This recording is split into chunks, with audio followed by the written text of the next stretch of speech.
Hello friends, welcome to success coaching centre. আজকে তোমাদের যে লেসন 9 আছে ক্লাস 7-এর, এই বিউটিফুল মাইন্ড জেসি বোসের, সেটার ইউনিট 2 আমরা দেখতে চলেছি। এর আগের ভিডিওটি ইউনিট 1 দেওয়া আছে, সেখানে দেখে নেবে তোমরা। ইউনিটটি দেখো কী দেওয়া আছে। Bose had invented several insensitive instruments. Bose অর্থাৎ এজেসি বোস, আশা জগৎচন্দ্র বোস, তিনি কিছু সেন্সিটিভ অর্থাৎ সংবেদনশীল কিছু যন্ত্রপাতি আবিষ্কার করেছিলেন। কেমন? One of them is crescograph, which is used to measure the growth rate of plants. Crescograph যে যন্ত্রটি, তিনি সেটা আবিষ্কার করেছিলেন, যেটার কাজ কী ছিল? যেটা কাজ ছিল গাছের বৃদ্ধির হারটাকে মেপে ফেলা, মানে কতটা বৃদ্ধি হচ্ছে গাছটা না হচ্ছে সেটা মাপ নেওয়া। Through his experiments, Bose showed that plants behave in the same manner as human beings. তিনি তার পরীক্ষা নিরীক্ষার দ্বারা এটা লক্ষ্য করেছিলেন এবং দেখিয়েছিলেন কি, যে গাছেরাও কিন্তু মানুষের মতো একই ধরনের আচরণ করে। All the plants take longer to respond than animals. যদিও তারা প্রাণীদের থেকে একটু দেরিতে রেসপন্ড করে, মানে উত্তরটা একটু, উত্তেজনের সাড়াটা একটু দেরিতে দেয়, একটু সময় লাগে তাদের। He proved that plants are sensitive to heat, cold, light, noise and other external stimuli, just like human beings.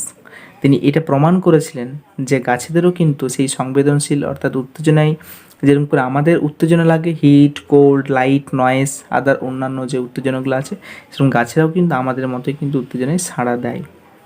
By injecting poison into a living plant, Bose showed that they react in the same manner as we do. একটা জীবন্ত গাছের মধ্যে বিষ প্রয়োগ করে তিনি দেখিয়েছিলেন, প্রমাণ করেছিলেন যে আমরা যেরকম করে বিষের প্রয়োগে রিয়াকশান দিই, প্রতিক্রিয়া জানাই, সেরকম করে কিন্তু তারাও একই রকমভাবেই কিন্তু প্রতিক্রিয়া করে। Scientific research on electromagnetic waves was initiated by J.C. Bose in the late 19th century. 19 শতকের একদম প্রায় শেষের দিকে এই যে ইলেকট্রোম্যাগনেটিক ওয়েভস যেটা বলি আমরা, সেটা কিন্তু একটা গুরুত্বপূর্ণ একটা ভূমিকা কিন্তু পালন করেছিলেন, যেটা জেসি বোস কিন্তু ইনভেন্ট করেছিল। এটা আমরা আগের দিন পেয়েছি। It was Italian scientist Marconi who got the patent for the invention of wireless telegraphy. তারবিহীন যে টেলিগ্রাফি, সেটা ওয়্যারলেস টেলিগ্রাফি, সেটার আবিষ্কারের জন্য ইটালিয়ান বিজ্ঞানী মার্কনি কিন্তু পেটেন্ট নিয়েছিলেন। পেটেন্ট বলতে একটা মূল্য তিনি নিয়েছিলেন, যে আবিষ্কারের যে মূল্য। But we must remember that, আমাদের এটা সবসময় মনে রাখা দরকার কি, Bose public demonstration in Calcutta along the same lines happen much earlier. কি মনে রাখা দরকার? যে এই যে বোস একই রকমভাবে অর্থাৎ ইলেকট্রোম্যাগনেটিক ওয়েভসের উপর ইটালিয়ান বিজ্ঞানী মার্কনি ওয়্যারলেস টেলিগ্রাফি আবিষ্কার করলেন, কিন্তু এই যে ইলেকট্রোম্যাগনেটিক ওয়েভসের ব্যাখ্যাটা, এটা কিন্তু অনেক আগেই জেসি বোস কিন্তু দিয়েছিলেন কলকাতার হলে। Instead of looking for commercial benefit for his invention, Bose made his invention public in order to allow others to advance further along the lines of his research.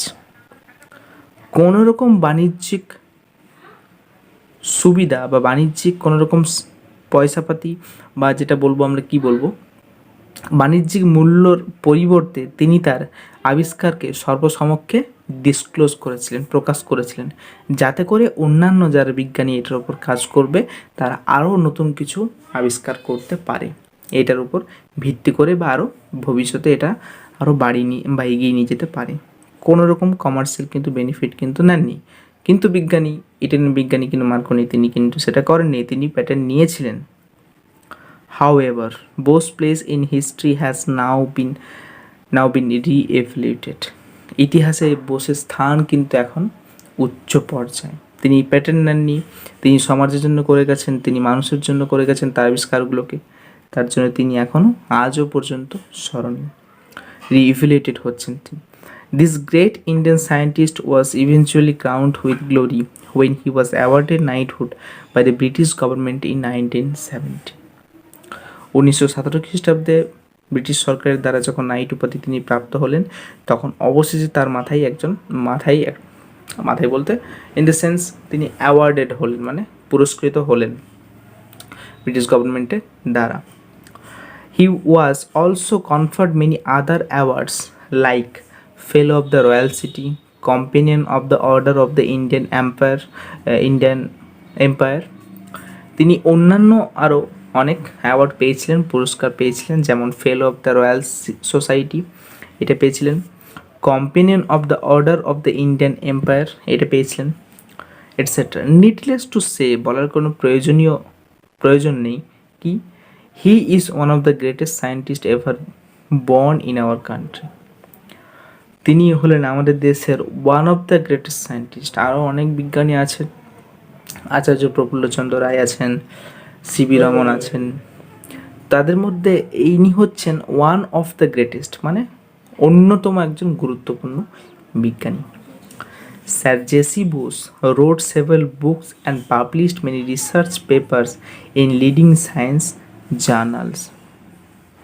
তিনি অনেক বই লেখালেখি করেছিলেন এই সায়েন্সের বিষয়ে, এবং তিনি তার রিসার্চের বিষয়ে কিছু লেখালেখি করেছিলেন যেগুলো তিনি পাবলিশ করেছিলেন কোথায়, প্রথম সারির যে বিজ্ঞান পত্রিকা থাকতো তখনকার দিনে সেইখানে কিন্তু প্রকাশ করেছিলেন। Some of his famous books আর response in the living and non-living in 1902, The Nervous Mechanism of Plants 1926, Meson Mechanism of Plants 1928, etc. তিনি এগুলোর বিষয়ে লেখালেখি করেছিলেন এই বইগুলো। In 1896 খ্রিস্টাব্দে বোস রোড নিরুদ্দেশের খোঁজে সায়েন্স ফিকশন, একটি কল্পবিজ্ঞানের ওপর তিনি ব্যাখ্যা লিখেছিলেন যেটার নাম হচ্ছে নিরুদ্দেশের খোঁজে।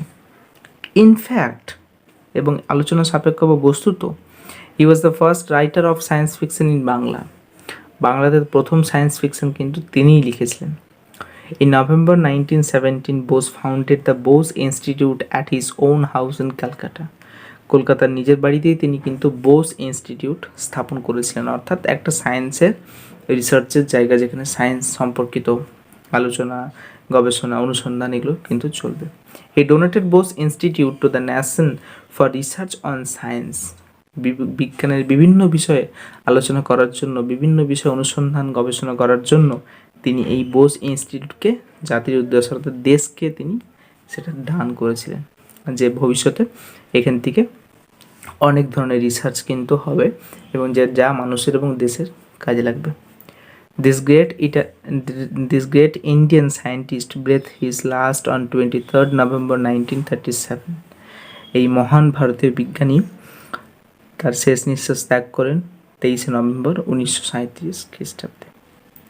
বোস সম্পর্কে আমরা পার্ট 1, পার্ট 2, ইউনিট 1, ইউনিট 2 অনেক কিছু তথ্য পেলাম। এনার সম্পর্কে আরও অনেক তথ্য আছে, তোমরা ভবিষ্যতে গিয়ে অনেক জানবে। যদি সেরকমভাবে তোমরা যদি জানতে ইচ্ছুক হও অবশ্যই।